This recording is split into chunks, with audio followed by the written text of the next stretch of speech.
ఇది ట్రోలింగ్ చేస్తున్న వాళ్ళందరూ ఏదో ఒక రాజకీయ పార్టీకి చెందిన వాళ్ళు, మామూలు వాళ్ళు కాదు.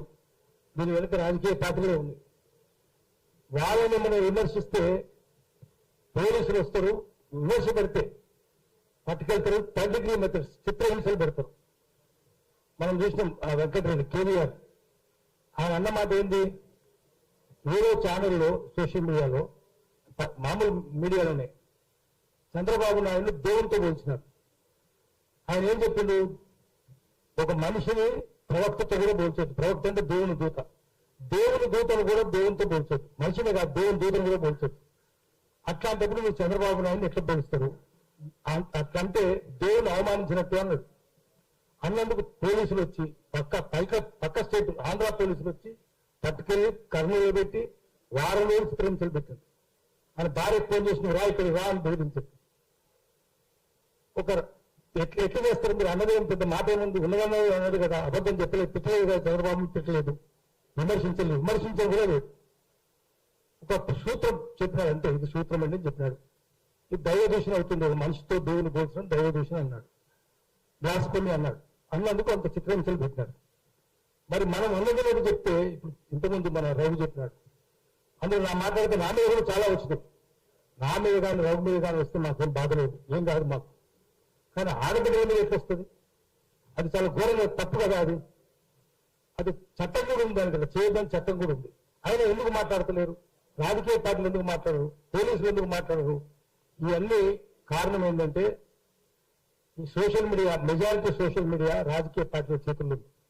మనం స్వతంత్రంగా ఉన్నాం. మనం సోషల్ మీడియా, అది అన్సోషల్ మీడియా. అన్సోషల్ మీడియా వాళ్ళ చేతుల్లో ఉంది. అందుకనే వాళ్ళు ఇష్టం వచ్చినట్టు చేస్తా ఉన్నారు. పత్రికలు వాళ్ళ చేతుల్లోనే ఉంది, టీవీ మీడియా వాళ్ళ చేతుల్లోనే ఉంది, శాటిలైట్ ఛానల్ వాళ్ళ చేతుల్లోనే ఉంది, సోషల్ మీడియా కూడా వాళ్ళ చేతుల్లోనే ఉంది. So called social media, WhatsApp media. దీన్ని అన్నింటినీ తట్టుకోవాలంటే ఇంకో బాధ ఏంటంటే వాళ్ళకి పెద్ద వ్యూయర్షిప్ లేదు, మనకి ఎక్కువ వ్యూయర్షిప్ ఉంది, ఇక్కడ మూలకి ఎక్కువ వ్యూయర్షిప్ ఉంది. రఘు పెడితే అనేక కామెంట్స్ వస్తుంటాయి. కామెంట్స్ నాకు ఎప్పుడైనా చాలా వస్తున్నాయి, నేను బాధపడలేదు. ఏవో మాట్లాడాడు పవన్ కళ్యాణ్, కోతులు అట్లనే ఎగురుతాయి, మనకేం బాధ లేదు, కోతులనే చెప్పినాం మనం. కానీ ఆడబిడ్డ మీద చేయడం తప్పు కదా. అస్మాబీ ఆశ్రమం ఎట్లా చేస్తారు, ఉపయోగం ఎట్లా చేస్తారు, తులసి ఎట్లా చేస్తారు? అందుకని మనం ఏం చేయాలంటే అందరం ఏకం కావాలి, సంఘీభావం కావాలి అందరి మధ్యన.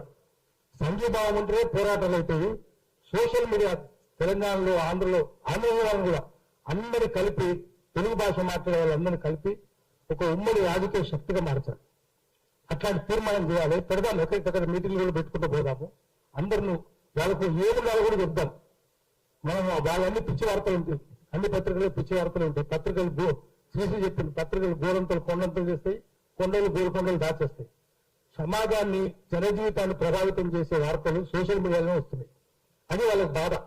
దాంట్లో రావట్లేదు, దీంట్లో వస్తున్నాయి. అందుకని కష్టపడి చేస్తున్నారు. మనం వాళ్ళని మళ్ళీ వాళ్ళకి తగిన గుణపాఠం చెప్పాలంటే అందరం ఏకం కావాలి. ఏకమయ్యి సంఘీభావం అందరి మధ్య ఒక్కరికి ఆపద వస్తే అందరికి పోవాలి అక్కడికి ఆపద. దాని సంఘభావం, సంఘీభావం అంటే అప్పుడు సంఘే, మీరు ఎంత ఉన్నాం, మేము ఎంత నడుస్తామని చెప్పారు. అందుకని సంఘీభావం సృష్టిద్దాము, ఒక ఐక్య సంఘటన కూడా సృష్టిద్దాము. దాని ద్వారా వాళ్ళందరూ గుణపాఠం చేస్తున్నాం. నమస్కారం. Thank you. యాక్చువల్ గా ట్రోల్ ఆర్మీల బలం ఏంటంటే వాళ్ళకి ఎదురుగా ఉన్న వాళ్ళు సంఘటితంగా లేకపోతే నిజానికి మంచి వాళ్ళ మౌనం అంటారు కదా. ట్రోల్స్ చూడగానే అందరూ పక్కకి వెళ్ళిపోతారు ఆన్సర్ చేయకుండా. సో ఆన్సర్ చేసే వాళ్ళు ఒక్క 1000 మంది ఉంటే చాలు, మొత్తం అందరినీ కట్టడి కూడా చేయొచ్చు. ఎవరనుకున్నా సంజయ్ మాట్లాడతారా? కొంచెం 2-3 నిమిషాలే, టైం లేదు మనకి ఎక్కువ.